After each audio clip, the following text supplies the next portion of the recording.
AJ ನ್ಯೂಸ್ಗೆ ಸ್ವಾಗತ. ಹಾಸನ ಜಿಲ್ಲೆಯ ಬೇಲೂರು ತಾಲೂಕಿನ ಕುಪ್ಪಗೋಡು ಗ್ರಾಮದಲ್ಲಿ ಕಾಡಾನೆಗಳ ಹಾವಳಿ ದಿನದಿಂದ ದಿನಕ್ಕೆ ಹೆಚ್ಚಾಗ್ತಾ ಇದ್ದು ಗ್ರಾಮಸ್ಥರಲ್ಲಿ ಆತಂಕದ ವಾತಾವರಣ ನಿರ್ಮಾಣವಾಗಿದೆ. ಗ್ರಾಮಕ್ಕೆ ನುಗ್ಗಿದ್ದ ಪೆನ್ಸಿಲ್ ಕೋರೆ ಎಂದು ಕರೆಯಲ್ಪಡುವ ದೈತ್ಯ ಒಂಟಿ ಸಲಗ ಸ್ಥಳೀಯ ನಿವಾಸಿ ಕೃಷ್ಣಪ್ಪ ಅವರಿಗೆ ಸೇರಿದ ಮನೆಯ ಮುಂದೆ ನಿಲ್ಲಿಸಿದ ಆಟೋ ಮೇಲೆ ದಾಳಿ ನಡೆಸಿ ಅದನ್ನ ಜಖಂಗೊಳಿಸಿದೆ. ಆನೆಯನ್ನು ಓಡಿಸಲು ಗ್ರಾಮಸ್ಥರು ಪಟಾಕಿ ಸಿಡಿಸಿದ ವೇಳೆ ಸಲಗ ರೊಚ್ಚಿಗೆದ್ದು ಈ ಘಟನೆ ನಡೆದಿದೆ ಎಂದು ತಿಳಿದುಬಂದಿದೆ. ಒಂದು ವಾರದಿಂದ ಆನೆಗಳ ಬೀಡು ಕಳೆದ ಒಂದು ವಾರದಿಂದ ಕುಪ್ಪಗೋಡು ಸುತ್ತಮುತ್ತ ಕಾಡಾನೆಗಳ ಹಿಂಡು ಬೀಡು ಬಿಟ್ಟಿದ್ದು ಕಾಫಿ ತೋಟಗಳು ಹಾಗೂ ಕೃಷಿ ಜಮೀನುಗಳಿಗೆ ನುಗ್ತಾ ಇದೆ. ಇದರಿಂದ ಕೃಷಿಕರು ತೋಟಗಳಿಗೆ ತೆರಳಲು ಹೆದರುತ್ತಾ ಇದ್ದು ದೈನಂದಿನ ಜೀವನವೂ ಕೂಡ ಅಸ್ತವ್ಯಸ್ತವಾಗಿದೆ.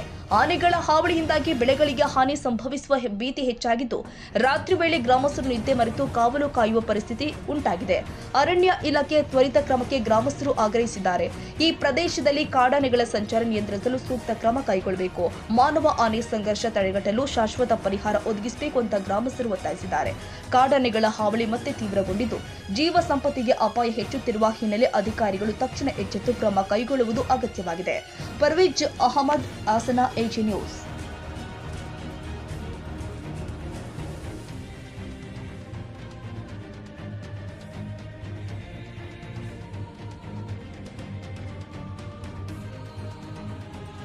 ಕನ್ನಡಿಗರ ಮೆಚ್ಚಿನ ನಿಮ್ಮ ಎಜೆ 24/7 ನ್ಯೂಸ್ ಕನ್ನಡ ವಾಹಿನಿ ಇದೀಗ ಟಿವಿಯಲ್ಲಿ ಲಭ್ಯ. ವೇಳೆ ನೋಟಿಸ್ ಕೊಟ್ಟಿದ್ರೆ ವಾಪಸ್ ತಗೋತೀವಿ. ಇವತ್ತು ವಕ್ಫ್ ಪ್ರಾಪರ್ಟಿ ಅಂತೇಳಿ ಬರ್ತದೆ ಅಂತ ಹೇಳಿದ್ರೆ ರೈತರು ಬೀದಿಗೆ ಬಂದು ಏನ್ ಮಾಡ್ಬೇಕಾಗತ್ತೆ? ಯಾರು ವೋಟ್ ಹಾಕಲಿಲ್ಲ ಅಂದ್ರೆ ಗ್ಯಾರಂಟಿನೆಲ್ಲ ಸ್ಟಾಪ್ ಮಾಡ್ಬಿಡ್ತೀವಿ.